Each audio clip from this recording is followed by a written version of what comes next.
Territoire d'info, Cyril Viguier. Bonjour à tous et bienvenue dans la matinale d'info de Public Sénat et de Sud Radio, toujours depuis le Salon de l'Agriculture. Bonjour Marie-Noëlle Lienemann, sénatrice de Paris, animatrice du mouvement Maintenant la Gauche, qui est notre invitée ce matin tout au long de cette matinale d'info. Vous serez interrogée par Véronique Jacquier de Sud Radio et Michael Zamès de Public Sénat. Bonjour. Bonjour à tous. Bonjour à tous. Marie-Noëlle Lienemann, l'avant-projet de loi sur le Code du travail fait évidemment les gros titres de l'actualité depuis plusieurs jours. Serez-vous dans la rue le 31 mars avec les 7 syndicats qui appellent à la grève? Absolument, et j'irai donner mon soutien à la jeunesse qui doit se mobiliser le 9 mars. La jeunesse doit descendre dans la rue? Oui, parce que c'est son avenir qui est en cause. C'est essentiellement pour les nouveaux salariés que se joue cette grande vague de précarisation. Il se trouve que hier, je lisais dans les journaux que nos amis finlandais venaient de signer un pacte social qu'ils ont mis 3 ans à réaliser, sous la pression, avec les mêmes arguments qu'en France. On n'est pas compétitif, il faut travailler moins. On n'est pas compétitif, il faut des accords d'entreprise.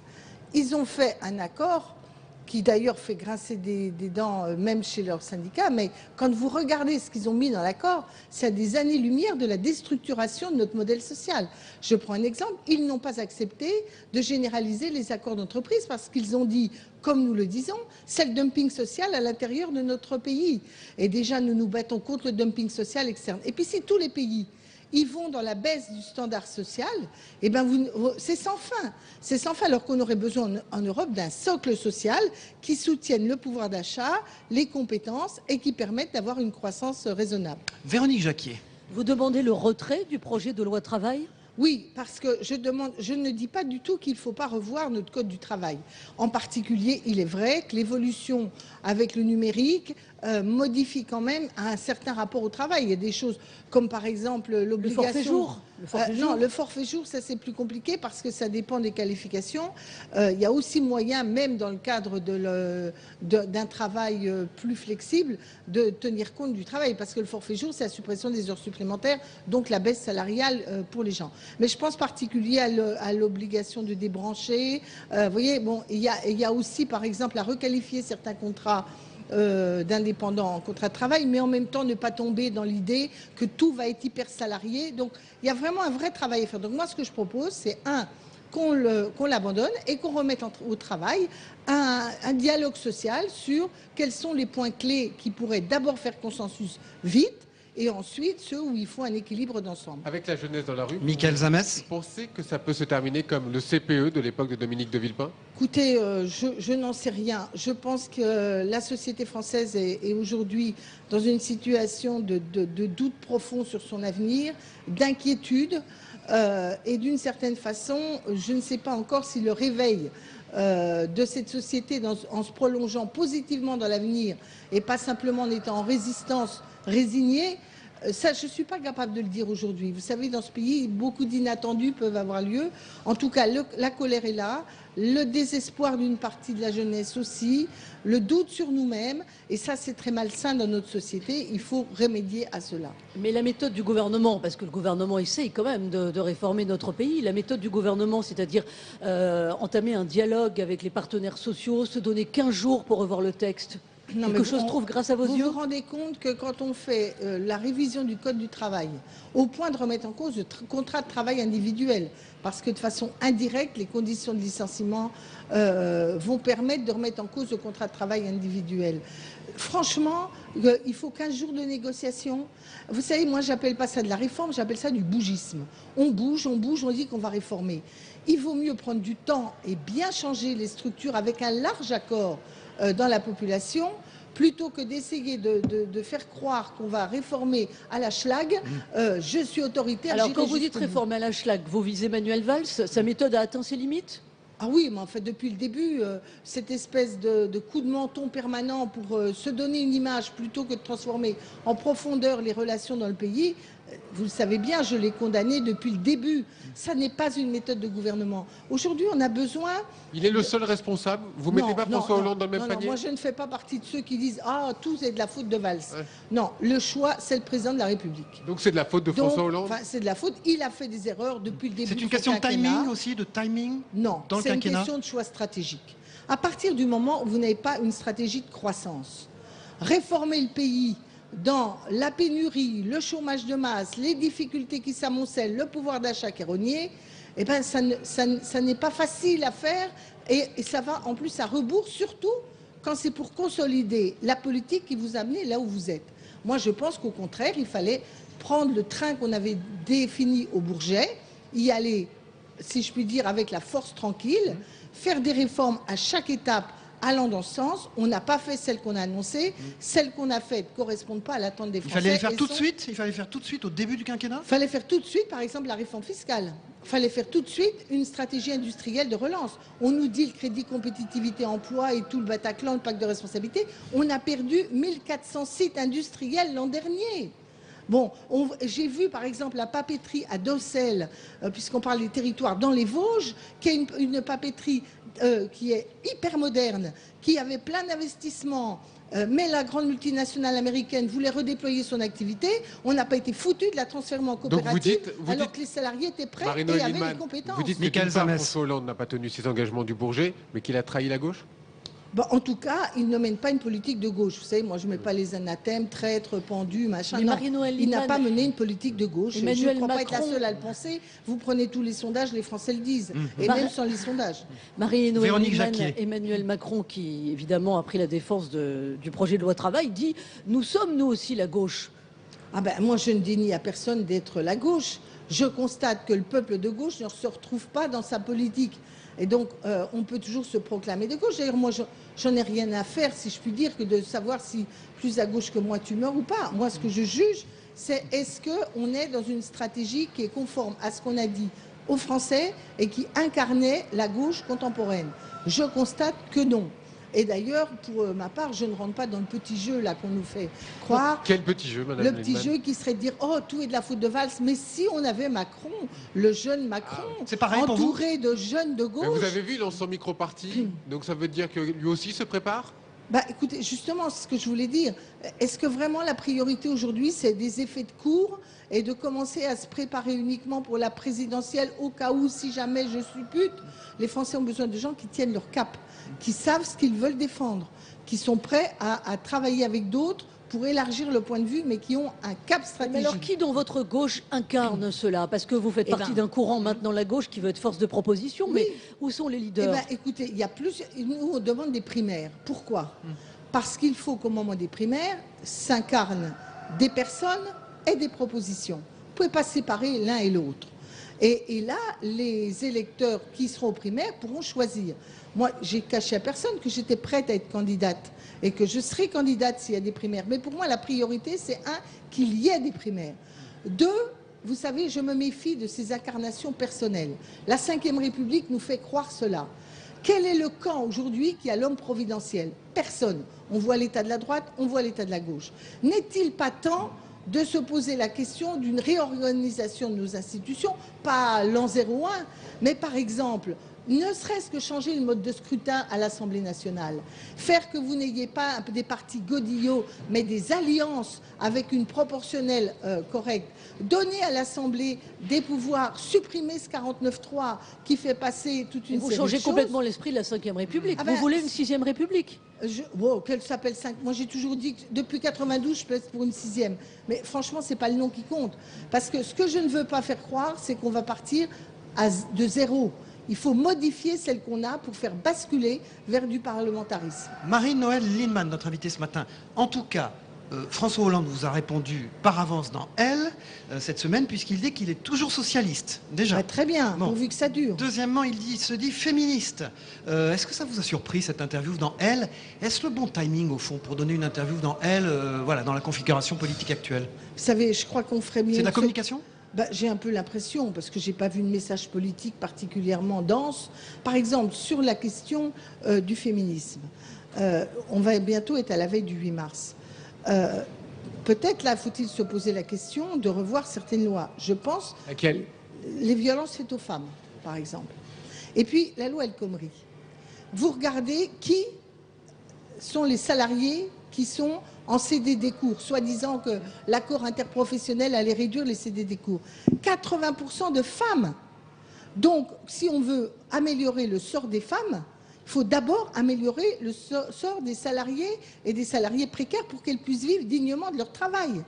Quand on est dans une situation où vous avez tant de pauvreté chez les enfants, c'est quand même rare que ce soit les pères qui les élèvent seuls. C'est souvent des femmes seules. Les femmes sont les oubliées de la loi travail aujourd'hui?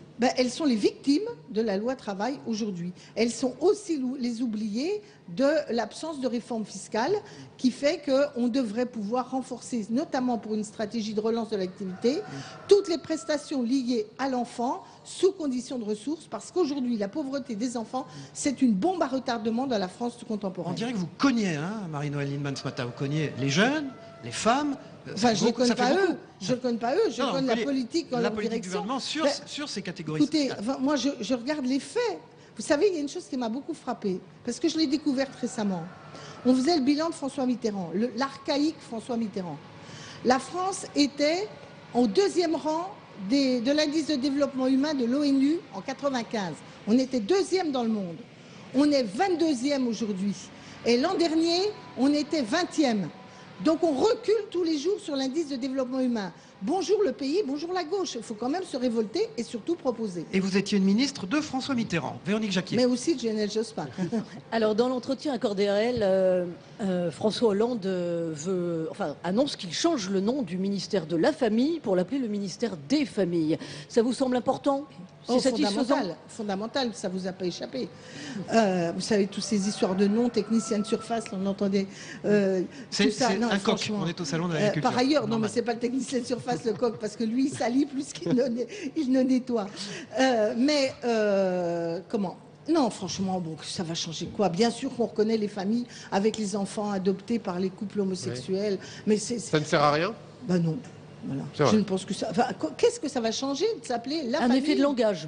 Oui, ben d'accord, mais je préfère. Il y a d'autres effets de langage que j'aimerais mieux réentendre. Vous voyez, par exemple, au lieu d'appeler charge, on mettrait cotisation sociale. Hein, ça, c'est un effet de langage qui a plus de sens, à mon avis. Alors François Hollande se livre aussi Michael Zames. dans cette interview de façon très personnelle. Il n'avait pas fait comme ça depuis en tout cas la campagne 2011-2012. Il dit par exemple qu'il disait des histoires à ses enfants, peut-être pas assez, il s'est peut-être pas assez occupé de ses enfants. Là vous voyez quelque chose, François Hollande ne peut être que candidat avec une interview comme cela. On peut encore se poser des questions autour de sa candidature? Bah écoutez, ça me ressemble tellement aux campagnes américaines. Regardez ma femme et mes enfants, je suis un bon père, etc. Franchement, il est président de la République, quoi. On a autre chose pour l'instant. C'est de la com pour vous, ce qu'on appelle la com? Oui, enfin, Et donc il ne fait plus de doute, il est candidat aujourd'hui, madame. Oh bah écoutez, la question c'est qu'il veuille l'être, ça n'a jamais fait de doute. Qu'il puisse l'être, ça c'est une autre chose qui n'est pas réglée à mon avis. D'où d'ailleurs l'importance des primaires. François Hollande et Véronique Angela Jacquier. Merkel se rencontrent tout à l'heure pour évoquer le sort des migrants. Xavier Bertrand a dit hier que l'Europe était en danger de mort à cause des migrants. Vous avez été vice-présidente du Parlement européen, c'était en 1997. Que pensez-vous de la situation actuelle? Vous savez, c'est toujours un sujet qui vient comme le déstabilisateur ultime de quelque chose qui était instable. Pourquoi les peuples réagissent si mal à l'arrivée des migrants? C'est d'abord parce que la situation sociale, économique dans laquelle ils vivent les inquiète, ne répond pas à leurs besoins, et à partir de là, eux-mêmes sont déjà au chômage, eux-mêmes ont déjà des difficultés de vie, et ils se disent on va être submergé de problèmes supplémentaires, alors qu'on on n'a pas résolu les nôtres. Deuxièmement, ils ont déjà le sentiment d'être les oubliés des institutions.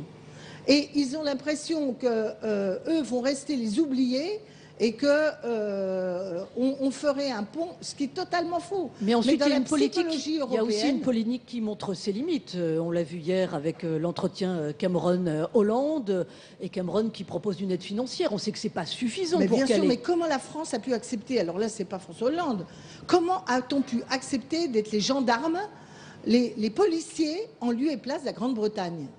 Mais au nom de quoi on dépense de l'argent, on discrédite une ville comme Calais, les malheureux, qui est pourtant qui a plein d'atouts, au nom du fait qu'on doit être les gendarmes de la Grande-Bretagne. Moi, je dis qu'en Europe, les Anglais, ils créent en permanence ce rapport de force et ils gagnent. Et nous, on crée jamais le rapport de force et on perd. Donc maintenant, il faut créer le rapport de force. Alors, il y a des tas de choses intéressantes qu'on proposait Hollande. Par exemple, le droit au retour à la famille. Ces enfants qui sont tout seuls, qui ont une partie de leur famille de l'autre côté. Il faut régler cela. Mais c'est de toute façon pas l'ensemble du dispositif. La France a perdu sa voix au niveau européen. On le voit ici. Nous sommes au Salon de l'Agriculture. Aussi au Salon de l'Agriculture. Oui, bien sûr. Le 14 mars prochain, il y a un grand rendez-vous important. Oui, sur le Conseil européen agricole. de l'agriculture. Vous pensez qu'on peut obtenir gain de cause? Si on ne fait pas de rapport de force, on n'obtiendra rien. Il faut menacer. Moi, je le dis tout net. Quitter la table? Oui. Et deuxièmement, moi, je pense qu'il faut un paquet global. Convergence sociale, PAC, nouvelle politique industrielle, parce que l'histoire de supprimer les aides publiques aux entreprises, c'est comme ça qu'on se trouve très affaibli par rapport à nos amis américains. Et je le dis, il faut le dire à nos partenaires, si vous ne voulez pas discuter, ben nous on arrête de payer. Car il faut rappeler, ici comme ailleurs, certes nous touchons les crédits de la PAC, mais la France est contributeur net en Europe. Elle doit se faire entendre et arrêter d'être obligée de subir la loi de Mme Merkel, des libéraux, de M. Phil Hogan, que je n'ai pas trouvé très offensif quand il est venu ici parler de l'agriculture et ça m'a plutôt inquiété. Marie-Noëlle Lienemann, merci d'avoir été notre invitée. Une dernière petite question qui concerne Sophie Dessus, la députée de la Corrèze, très proche de François Hollande, une femme de gauche qui a disparu à l'âge de 60 ans. Vous la connaissiez Oui, on la connaissait parce que Sophie a une personnalité bien remarquable, très présente sur son territoire, très inconditionnelle de François. Oui. Mais hommage des gens de droite aussi, et même Bernadette Chirac a fait un communiqué. Exactement, c'était une femme pleine d'énergie, d'enthousiasme et de générosité. Donc vraiment on la regrette et elle est partie si vite. En tout cas on a une vraie pensée pour elle. Merci Marie-Noëlle Lienemann, sénatrice de Paris, animatrice du mouvement Maintenant la Gauche, d'avoir été l'invitée de cette matinale d'info. On passe maintenant à l'analyse de vos propos et aussi de l'actualité avec les éditorialistes dans un instant.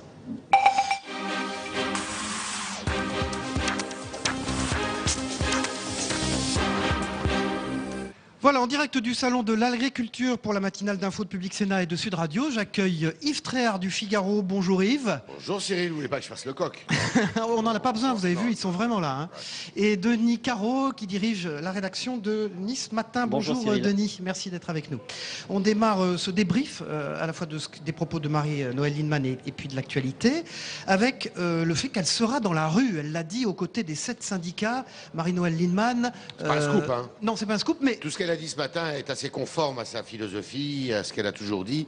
On sait qu'elle représente, elle incarne. La colère est là, a-t-elle dit.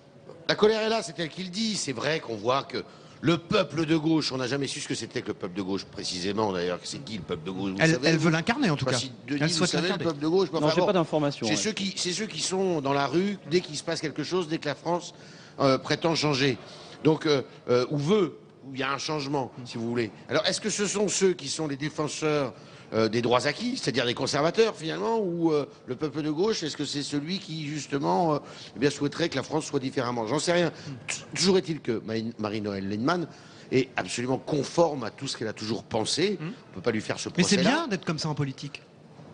Si vous voulez, on a un exemple de président de la République aujourd'hui qui est tout le contraire. Donc, elle a le mérite de la constance, elle a le mérite de... Denis Caro. Elle appelle à la révolte, Marie-Noëlle Lienemann. Hein. Il faut se révolter. Elle dénonce une réforme à la Schlag. Elle dénonce la déstructuration de notre modèle social. Elle cogne. Donc non seulement elle sera dans la manifestation, mais elle la soutiendra très fortement. Et on verra qui se mobilise le 31 mars et quelle ampleur peut prendre cette mobilisation. Alors justement, comment peut s'en sortir le Premier ministre dans cette affaire? L'ancienne version, c'est un point de non-retour vis-à-vis de la gauche, que peut-être la nouvelle version. On en a une petite idée maintenant, parce que ce qui s'est passé, si vous voulez, il y a eu une erreur de méthode manifeste. Qu'on soit pour ou contre la loi, elle a des bonnes choses, il faut voir si elle est efficace, parce que comme toujours, toutes les réformes en France, on les envisage et le débat se focalise sur des points idéologiques, sur des points dogmatiques. Est-ce que c'est efficace ou pas, alors qu'on a un chômage de masse dans ce pays? Mais ce qu'on voit apparaître là depuis quelques heures et quelques jours, c'est que le front d'opposition à cette réforme est en train de se fissurer. Et on retombe sur un paysage syndical assez classique, avec d'un côté ce qu'on appelle les syndicats réformistes, CFDT, CFTC, CGC, et de l'autre côté un vrai front du refus qui est assez classique, traditionnel, CGT, FO. Mais ce qui s'ajoute à ça, et qui est compliqué, c'est l'histoire des jeunes, effectivement. Et on sait que les jeunes, quand ils sont dans la rue, eh bien ça devient dangereux pour un gouvernement. Confère le CPE. CPE, le SPIC jeune aussi. Le CPE de Dominique de Villepin. Le SPIC jeune de Balladur dans les années 90. Est-ce qu'au fond, Denis Caro, on ne va pas la dévitaliser totalement cette loi? Et est-ce qu'elle était au fond possible de faire passer si près de la fin du quinquennat? Là, ça en prend totalement le chemin. Je pense que cette loi est vouée à l'échec. Le gouvernement est pris au piège, pris au piège du calendrier, puisque 15 jours pour arriver à un accord, ça paraît totalement illusoire. Et il reste 3 semaines pour convaincre le peuple de gauche, pour convaincre les jeunes que cette loi va pouvoir apporter quelque chose. Pour le moment, cette loi, il n'y a que la droite qui la soutient. Avec un problème de méthode de la part de François Hollande et du gouvernement, c'est ce qu'elle pointait, Marie-Noëlle Lienemann. Elle pointe un problème de méthode, mais il y a aussi un problème de calendrier et de timing. Cette loi, à ce moment-là, personne ne le comprend, et c'est pour ça aussi qu'elle est vouée à l'échec. Alors, on va passer au bilan un peu de Salon de l'agriculture, à travers plutôt les politiques qui l'ont tous visité. Ils ont tous pointé, alors, à la fois l'échec du gouvernement et puis la mise en cause de l'Union européenne.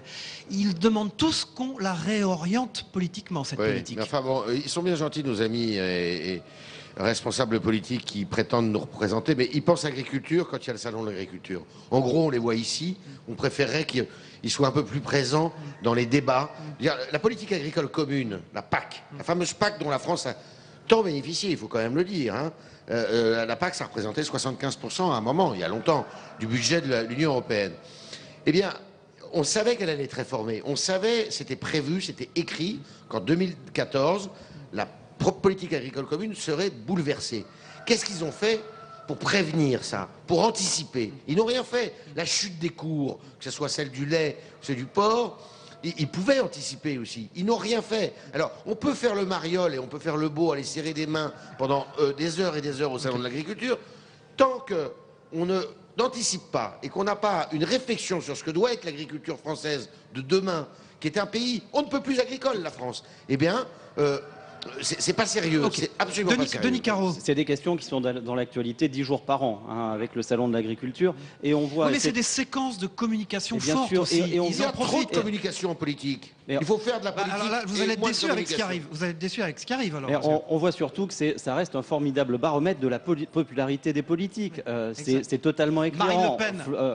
Marine Le Pen, François Hollande, Alain Juppé, plutôt très bien accueilli. C'est le baromètre des politiques. Je ne sais pas si le baromètre est fiable, parce que vous savez, les Français ils sont de moins en moins dupes et de moins en moins sensibles à la communication. Je pense qu'ils veulent que maintenant, les hommes politiques et les femmes politiques leur parlent le vrai et leur parlent de leurs problèmes. Denis Caro, comment s'arracher du bilan du quinquennat? On a l'impression que c'est un petit jeu en cours en ce moment. Il y a des papiers qui fleurissent, un buzz autour de ça. Emmanuel Macron, Manuel Valls. Chacun veut essayer de se distancer un peu de François Hollande. Chacun veut essayer de se distancer, mais personne n'y arrive, hein, puisque le sort de Manuel Valls est étroitement lié à celui de François Hollande. Emmanuel Macron essaie d'exister, mais avec toutes les difficultés que cela comporte. Donc tout le monde est pour le moment dans le même bateau. Oui, de toute manière, c'est très simple. Si Manuel Valls, par exemple, si d'aventure Manuel Valls lit son sort, son destin de Premier ministre au texte sur la réforme du travail, eh bien, il sera seul s'il quitte le gouvernement. Il sera seul, Manuel Valls. Il n'a pas de troupes, il n'a pas de soutien. Il sera cohérent avec lui-même. Enfin, il a progressé depuis sa primaire, à lui 6%. Mais bien sûr qu'il a progressé. Mais il a une certaine forme de cohérence. En influence dans le Parti Socialiste, je veux dire. En influence dans le Parti Socialiste, peut-être. Ça demande à être confirmé. Quant à Emmanuel Macron, tout va dire comme Valls. Je pense qu'il ne pense pas tellement l'un et l'autre à 2017. Je pense qu'il prépare ce qui pourrait être une gauche renouvelée pour le 2022. Nice Matin, il accuse. Ce sont des révélations sur des inondations d'octobre, Denis Caro. Révélation avec le témoignage d'une famille, d'un pensionnaire de la maison de retraite de Biot qui avait été tué pendant les inondations. Accusation très forte. Et on commence à en savoir plus sur les circonstances de ces décès, puisque une information judiciaire a été ouverte cette semaine. Et je pense qu'elle va révéler des erreurs humaines. Yves Tréhard, Le Figaro, la une du Figaro aujourd'hui, chômage, pourquoi la France reste à la traîne? Pourquoi la France reste à la traîne? Parce qu'elle ne fait pas de réforme. Vous avez la réponse en ce moment, effectivement, le projet de loi El Khomri. Il y a beaucoup de recettes. On n'a pas tout tenté contre le chômage, contrairement à ce qui a été dit. Et il y a beaucoup de choses que la France s'interdit, à droite comme à gauche, beaucoup de tabous qu'il faut lever et que d'autres nations autour de nous ont levé et qui ont des taux de chômage aujourd'hui beaucoup plus raisonnables que le nôtre. Merci Yves Tréhard, merci Denis Caro. On se retrouve lundi pour une nouvelle matinale d'infos. Bonne journée à tous et bon week-end.